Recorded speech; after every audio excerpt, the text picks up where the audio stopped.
और परिवारवाद की तो पराकाष्ठा है मेरे भाइयों बहनों। और मैं तो कहता हूं कि लालू जी ने अपने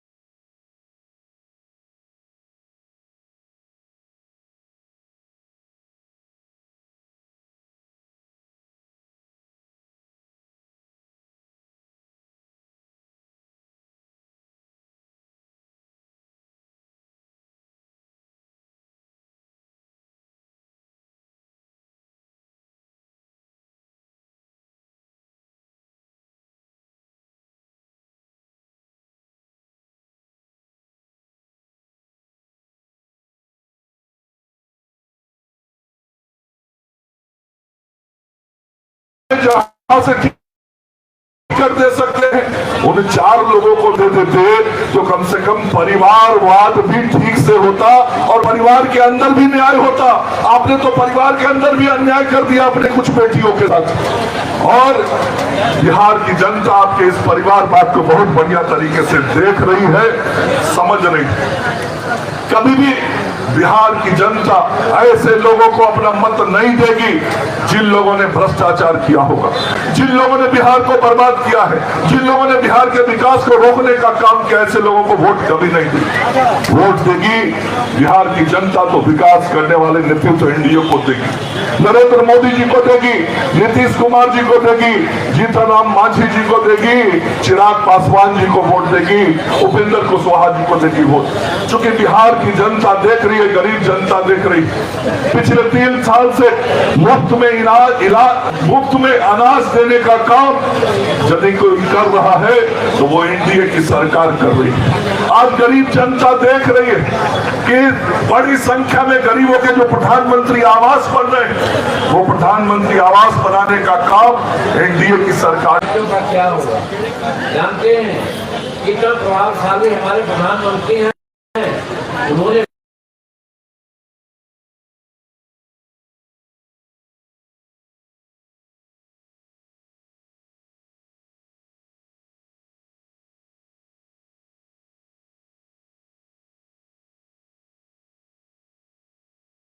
भारत का तिरंगा झंडा होगा, कोई हमारा विद्यार्थी होगा उसको वापस लौटाइए। और ऐसा ही हुआ। और साथ साथ यही नहीं, इतना ही नहीं, पाकिस्तान और बांग्लादेश के भी बच्चे हमारे राष्ट्रीय झंडा को लेकर के वहां से बाहर चले।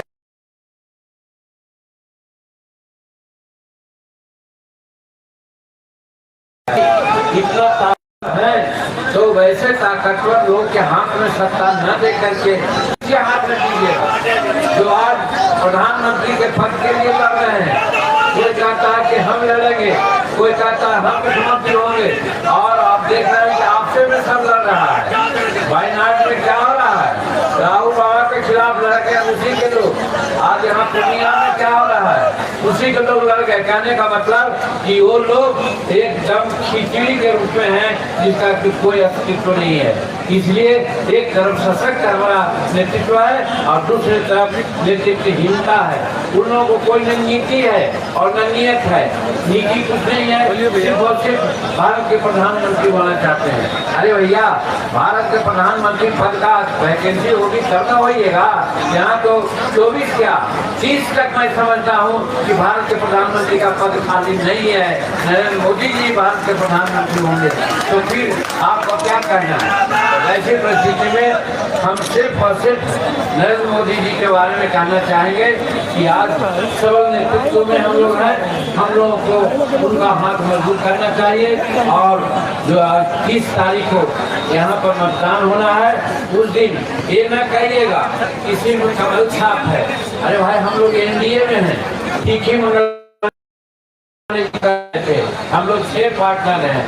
इसी कमल में हमारा तीर भी है, इसी कमल में हमारा कवाही भी है, इसी कमल में हेलीकॉप्टर है और इसी कमल में गैस सिलेंडर भी है। कहने का मतलब अगर कमल पर आप लेते हैं तो ये चारों पांचों पर पड़ता है और सब कुछ साथ देते हैं। इसलिए कमल पर यहाँ पर राजभूषण चौधरी को बटन दबा करके आप अगर आशीर्वाद दीजिएगा तो वो नरेंद्र मोदी जी पर मजबूत होंगे। और हम लोगों ने भी वादा किया है, हमारे सारे नेता यहाँ पर बैठे हैं, वादा किया है, उन्होंने कहा है अब की बार 400 पार। तो हम लोगों ने भी कहा है कि अब की बार बिहार में 40 लोग हो जाएंगे, 40 का 40 होंगे। ये नारा के साथ हम लोग आज उतर रहे हैं। और इसमें एक बात और हम अनुसूचित जाति और जनजाति के लोगों को कहना चाहते हैं, ये हमारे तेजस्वी प्रसाद जी, ये हमारे एमडी के लोग बड़ा माला पहनाकर उनका स्वागत करें सभी हमारे सम्मानित घटक दल के जिला अध्यक्ष पीछे और पूरा जाएगा। से आग्रह है कि सब लोग जोरदार ताली बजाकर हम लोग एनडीए गठबंधन जिंदाबाद, राजभूषण निषाद जिंदाबाद, नरेंद्र मोदी जिंदाबाद,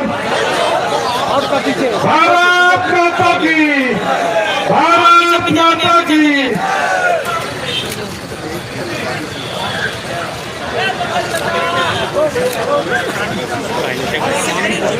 अब क्योंकि हमारे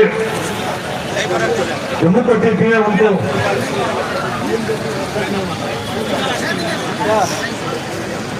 अब हम सीधे सीधे बिहार के मुख्यमंत्री और भारतीय जनता पार्टी के प्रदेश अध्यक्ष, लोकप्रिय जनप्रिय नेता आदरणीय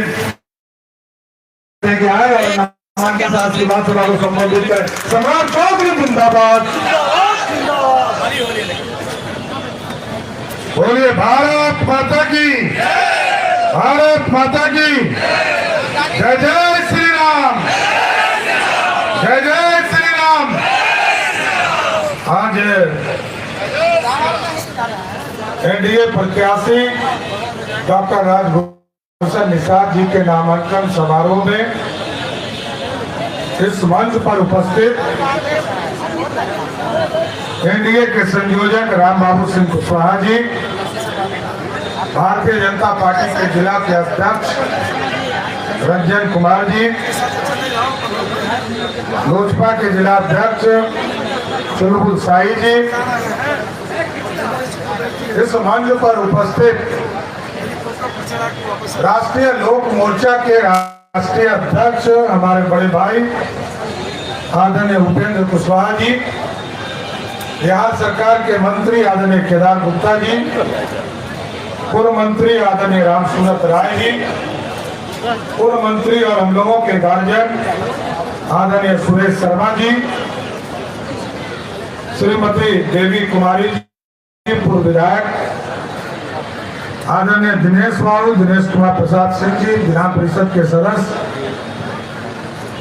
हम लोगों के गार्जियन और पिछड़ा आयोग के पहले गरीबों के बेटा आदरणीय भगवान लाल सैनी जी, विधान परिषद के पूर्व सदस्य नरेंद्र सिंह जी, पार्टी के हमारे महामंत्री जगन्नाथ ठाकुर जी, राजेश वर्मा जी, पार्टी के नेता त्रिविक्रम सिंह जी, आशुतोष कुमार जी, नीलम जी, विवेक कुमार जी, सम्मानित मंच और इस मंच के सामने उपस्थित तमाम भाइयों, बुजुर्गों, नौजवान साथियों, छोटे छोटे बच्चों, माता एवं बहनों, आज साथियों हम लोग आग्रह करने आए हैं 2047 का भारत कैसा बनेगा, 2047 में विकसित भारत कैसा होगा और गरीबों के लिए कैसे काम होगा। देश के यशस्वी प्रधानमंत्री आदरणीय नरेंद्र मोदी जी ने इस भारत को श्रेष्ठ करने के लिए एक पूरी व्यवस्था खड़ा किया सब।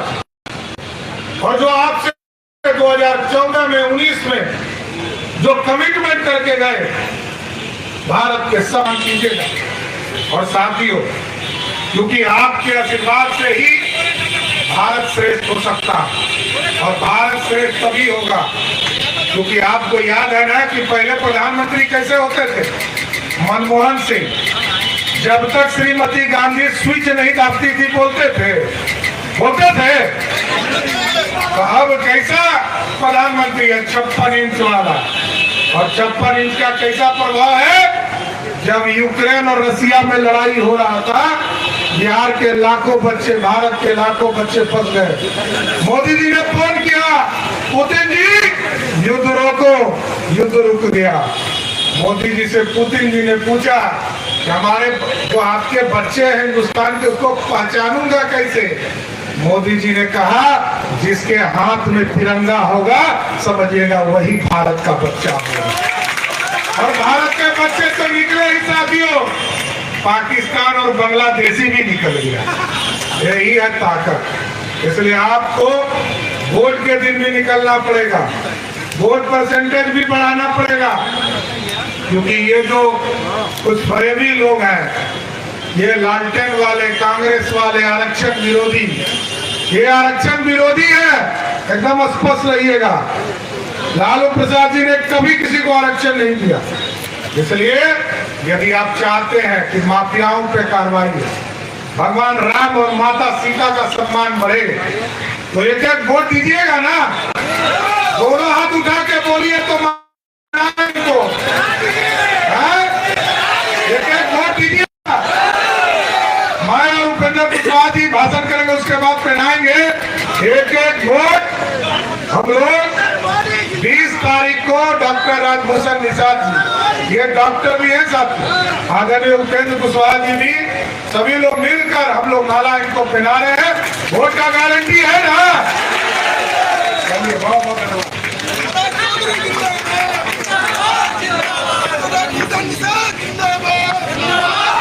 बहुत बहुत धन्यवाद।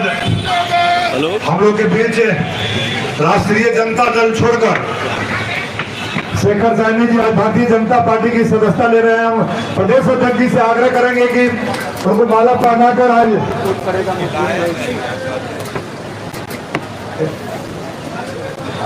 शेखर सैनी जी राष्ट्रीय जनता दल के कई महत्वपूर्ण पदों पर आया है, पूर्व जिला पार्षद भी है, आज भारतीय जनता पार्टी की सदस्यता ग्रहण कर रहे हैं। जोरदार ताली बजाकर हम लोग उनका स्वागत और अभिनंदन करें।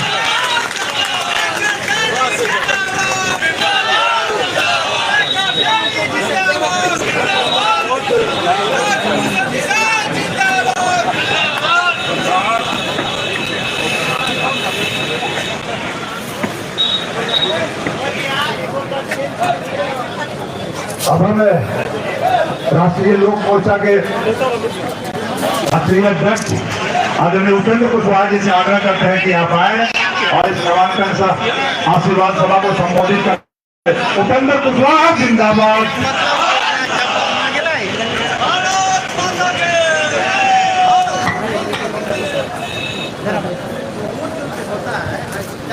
सम्मानित अध्यक्ष जी, मंच पर उपस्थित एनडीए गठबंधन की ओर से आपके लोकसभा क्षेत्र से उम्मीदवार राजभूषण निषाद जी, यहाँ उपस्थित सम्मानित मंत्रीगण, सम्मानित नेतागण और आप सब लोग इस कार्यक्रम में आए हुए हैं, भाइयों, मित्रों और मीडिया के बंधुओं,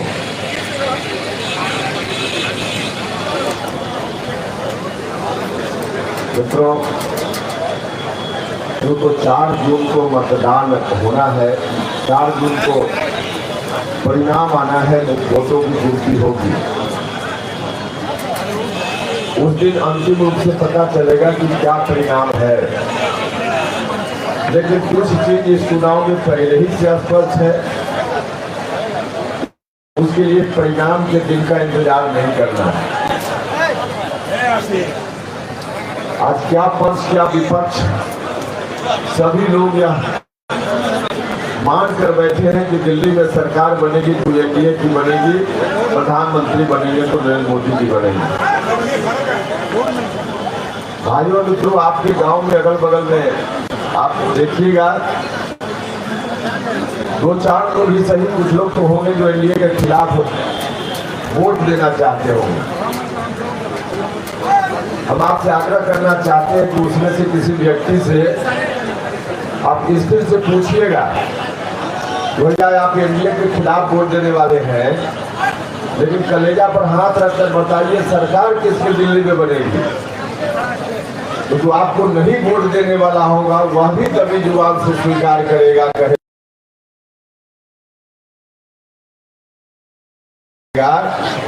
यहाँ भाई जितनी बात पहले ही से स्पष्ट है। आज देश के लोग चाहते हैं कि तीसरी बार फिर से नरेंद्र मोदी जी प्रधानमंत्री बने, और ऐसा इसलिए है कि चाहे देश में अंतिम पायदान पर खड़ा व्यक्ति के विकास का सवाल हो, देश में इंफ्रास्ट्रक्चर के विकास का सवाल हो, या देश के सम्मान और प्रतिष्ठा को पूरी दुनिया में बढ़ाने का सवाल है। तमाम मोर्चों पर हमारे प्रधानमंत्री जी ने निरंतर काम किया है। गांव के गरीब लोगों के लिए, जिनकी संख्या कोई 1 लाख 2 लाख नहीं, 80 करोड़ लोगों को मुफ्त में राशन उपलब्ध कराना, भोजन उपलब्ध कराना, यह कोई साधारण बात नहीं है। पिछले कई वर्षों से यह योजना चल रही है, और अभी प्रधानमंत्री जी ने कुछ दिन पहले कहा